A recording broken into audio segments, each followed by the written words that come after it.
sekian, tidak boleh menunggak, maksimum membayar tanggal sekian, bla bla bla ada. Kalau mereka telat atau bagaimana, konsekuensinya pindah ke yang lama. Boleh Pak? Jadi kalau tadi disampaikan bahwasannya harga yang 295 itu kalau terjadi tunggakan kan kita bisa duduk bersama nih. Tetapi kalau yang harga 161 ya kami berharap Bapak sudah diberi kenikmatan di awal, sama-sama menikmati keuntungan yang harga sangat murah, ya jangan melihat dong. Itu dong, kalau sampai tunggakan 3 kali ya kita janjian ini. Kalau memang tunggakan 3 kali, mau dong kembali ke harga yang 295. Gitu kan? 295 pun masih murah kalau dibanding yang lain. Saya ulang ya, kalau yang harga 161 punya keistimewaan itu bagian dari berkah untuk kita semua. Itu slogan kita. Tagline kita adalah berkah untuk semua.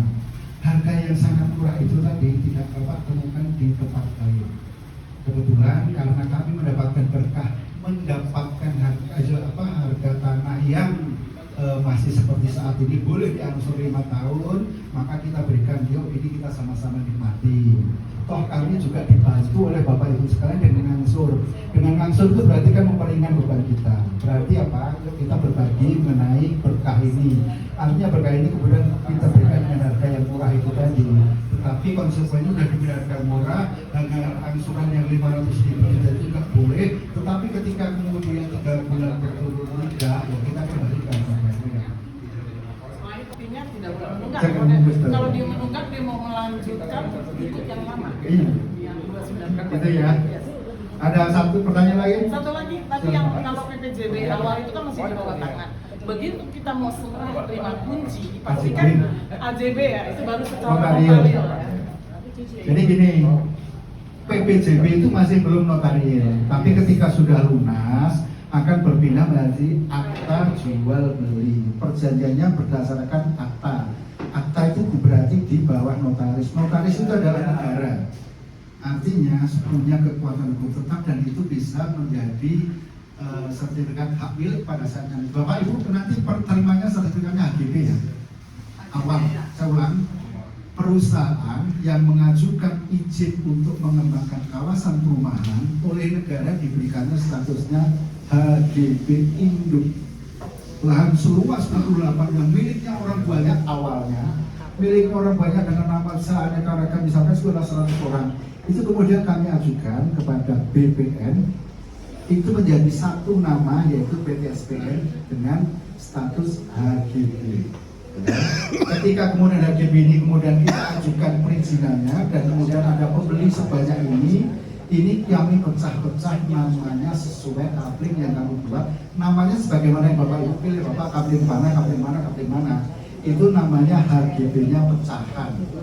Dan HGB induk yang miliknya PSPN kemudian kami pecah-pecah menjadi HGB-nya pecahan. HGB pecahan kalau Bapak Ibu sudah lunas, AJB terima, itu akan disertifikatkan sertifikatnya menjadi hak milik. Tetapi yang mengajukan sertifikat adalah mereka masing-masing. Apa?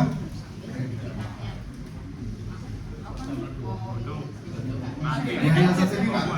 Ya sertifikat bisa 15 tahun lagi kalau sekarang kita tahu semua. HGB kan sertifikat juga, cuma statusnya itu tidak datang ke BPN bahwa yang bersangkutan paling cuma 5 hari kerja, saat ini cuma 50.000 dari SHGB ke sekarang saya nggak tahu itu masih ya. 50.000 di BPN. Tetapi yang mengajukan konsumen sendiri. Iya, konsumen sendiri. Sekali ulang ya, saya ulang. HGB pertama yang kami terbitkan total 68,5 hektar itu adalah HGB induk. Setelah masing-masing punya kapling atas nama sekian banyak orang 5.400 sekian itu tadi, maka itu akan kami ucapkan pemecahan sertifikatnya menjadi HGB atas nama perorangan.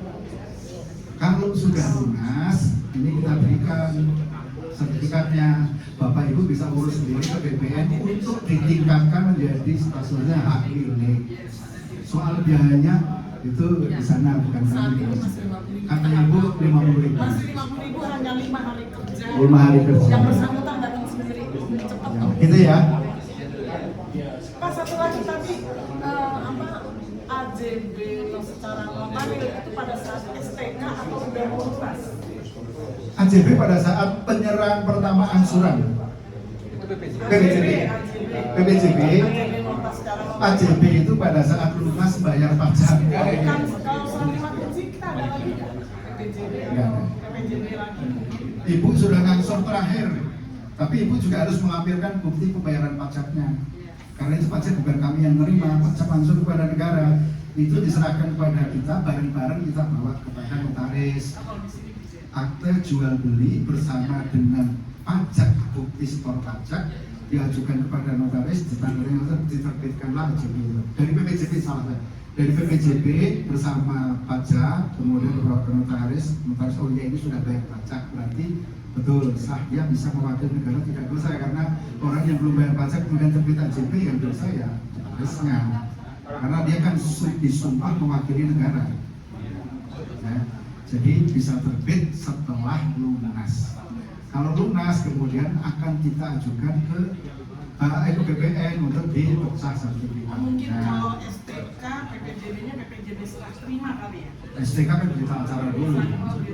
Soalnya di lokasi yang pertama STK itu serah terima kunci. Ya, begitu serah terima kunci kita tanda tangan lagi Pak, pakai kena biaya notaris ya. Yang udah terima saya kena biaya notaris. Ya berita acara mungkin. Mungkin ya. Berita acara serah terima kunci. Secara notaril ya. Itu belum sampai kepada notaris karena kita belum tahu sudah bayar pajak atau belum.